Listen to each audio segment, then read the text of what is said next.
क़यामत कहां कायम होगी? मुल्क शाम पर जमीन हमवार होगी, इतनी स्मूथ होगी और हमवार होगी कि राई का एक छोटा सा दाना एक किनारे पर गिर जाए तो दूसरे किनारे से नजर आएगा।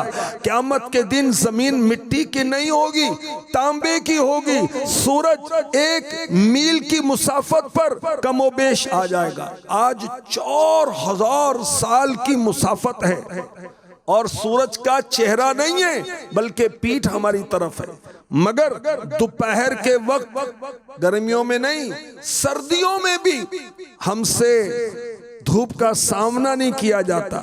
क़यामत के दिन सूरज का चेहरा हमारी तरफ होगा, जमीन मिट्टी की नहीं तांबे की होगी। गर्मी कैसी होगी, तपिश कैसी होगी, दिमाग खौल रहे होंगे, पसीना बह रहा होगा। इस कदर पसीना बहेगा कि 70 गज जमीन में जज्ब हो जाएगा और उसके बाद किसी के टखनों तक पसीना पहुंचेगा, किसी के घुटनों तक पसीना पहुंचेगा, किसी के कमर तक पसीना पहुंचेगा, किसी के सीने तक क़यामत के रोज पसीना पहुंचेगा, किसी के गले तक। और काफिर अपने पसीने में डुबकियां खा रहा होगा।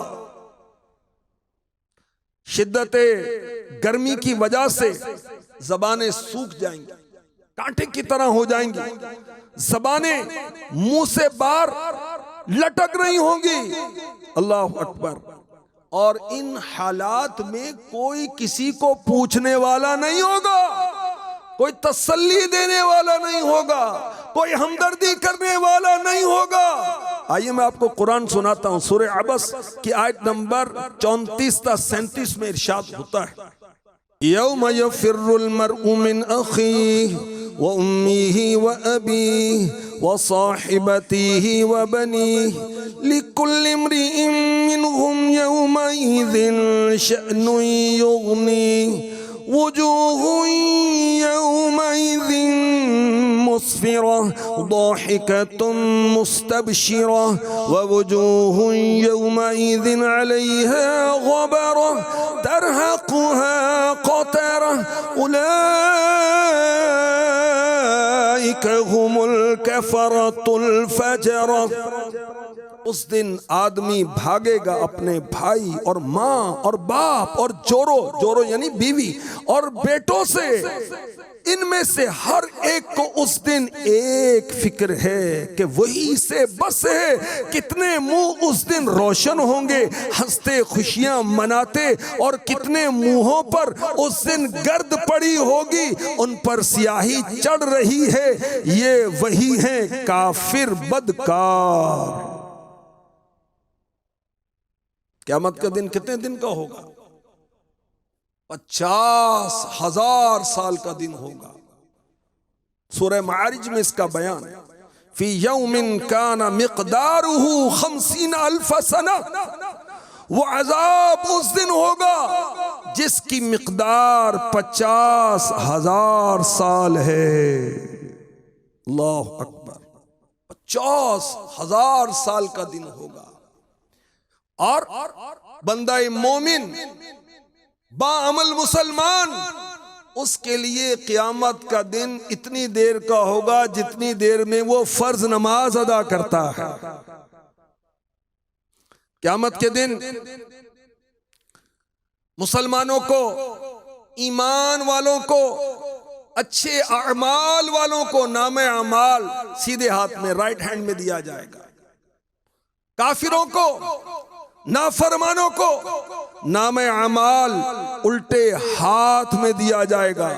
और काफिर को सीना तोड़कर उल्टा हाथ पीछे निकाल कर उसको नामे अमाल दिया जाएगा। सीधे हाथ में नामे अमाल मिलने का मकसद ये होगा कि ये वो है जिससे रब राजी है। उल्टे हाथ में नामे अमाल मिलने का मकसद ये होगा कि अल्लाह इससे नाराज है, इसके लिए दोज़ख है। अल्लाह की पनाह, अल्लाह की पनाह। क़यामत के दिन मुंह पर मोहर लगा दी जाएगी। इंसान के आज़ा कलाम करते होंगे, रान कलाम करेगी, हाथ कलाम करेंगे, पांव कलाम करेंगे, गोश्त, खाल, हड्डियां इसके खिलाफ गवाही देंगे। जहन्नम के ऊपर एक पुल कायम किया जाएगा, बाल से बारीक, तलवार से तेज। जन्नत में जाने का एक ही रास्ता है, नेकियां और बदियां तोली जाएंगी। क़यामत में बेलिबास उठाया जाएगा, कोई पैदल, कोई सवार, कोई तन्हा। मैदाने महशर की तरफ बास को लोग जिल्लत के साथ फरिश्ते घसीट रहे होंगे। अल्लाह की पनाह, अल्लाह की पनाह। तो क़यामत के रोज उठने वालों के हालात मुख्तलिफ होंगे और मुजरिम, गुनाहगार, खताकार अपने चेहरों से पहचाने जाएंगे कि दुनिया के अंदर इसका अमल क्या था। काफिर के चेहरे पर कालक और सियाही होगी, ये इसकी पहचान होगी, ये दुनिया में कुफ्र करता था। ईमान वालों के चेहरे रोशन होंगे। हाँ, जो ईमान वाले अल्लाह रसूल की नाफरमानियां करते थे, उनके मामलात कुछ और होंगे।